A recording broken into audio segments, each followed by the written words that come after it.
Hi, I'm Yang. I'm a poor mom of 3. A lots of you and my friend asking me why I don't have a real baby.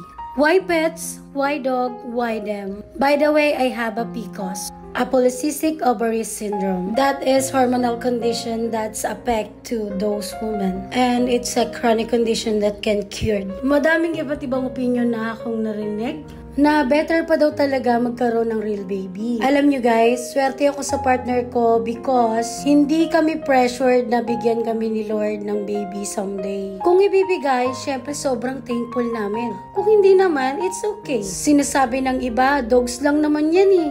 Kahit pets lang sila, hindi sila nakakapagsalita, sobra namin silang mahal.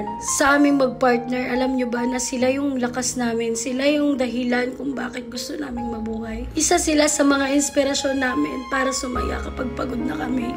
Alam ko medyo weird sa iba and I'm sorry for being emotional ngayon habang nagbo-voice over. Habang pinapanood ko kasi itong video na to, naaalala ko si Sophia. Anyway, sa mga manjajudge sa amin dahil wala kaming tunay na anak, wala kaming pakialam. As long as wala kaming tinatapakang tao at masaya kami sa ginagawa namin. At para lang malaman nyo, hindi sila iba sa amin. Isa sila sa parte ng pamilya namin at tinuturong namin silang pamilya. Hindi man kayo nakakapagsalita mga anak, mahal na mahal namin kayo. At lagi kong pinagdarasal kay Lord na bigyan kayo ng mahabang buhay.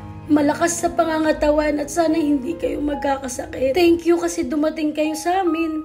Napo-fulfill yung kulang sa amin. Kayo ang bumubuo ng lakas namin sa araw-araw. Sorry for being madrama kasi actually this morning right after ko mapanood tong video, sobrang naalala ko lahat ng sakit nung iniwan ako ni Sophia. And alam ko, binigyan ako ng challenge ni Lord para maging strong palalo, para maging strong kami ng partner ko.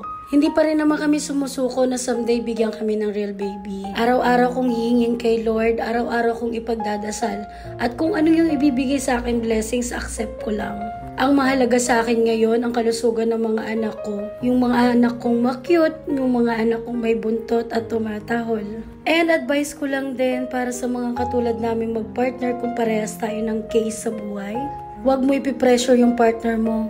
Huwag mong hanapin sa iba yung hindi niya maibigay sa iyo. Huwag mong kakalimutan na minahal mo siya bilang siya. Kung hindi man maibigay ngayon, agad-agad, aantayin lang natin, darating din yan. At palagi niyong babalikan kung saan kayo nagsimula at kung anong challenge na yung napagdaanan niyo. Para sa mga anak ko, Eloy, Stacy, Ali, hindi mapapagod ang mama at papa na mahalin kayo. Hiling ng mama na lagi kayong malusog. Hindi sana kayo magkasakit. Hindi rin mapapagod ang mama pumulot ng pupo nyo. Magpunas ng mga ihi nyo.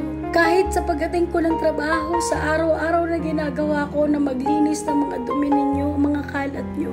Hindi kami mapapagod ng mama at papa maglinis. Mahalin kayo sa araw-araw. At araw-araw namin ipaparamdam sa inyo na mahal namin kayo. Alam ko, sobrang OA ko sa iba na manonood ngayon. Kasi sasabihin ng iba dyan, hindi naman yan napapanood ng anak mo eh. Hindi rin naman nila yan maiintindihan. Dahil hindi naman sila nakakapagsalita. Kahit weird na kausapin namin sila, alam kong naiintindihan nila kami. Sila ay parte ng aming pamilya at mahal na mahal namin sila.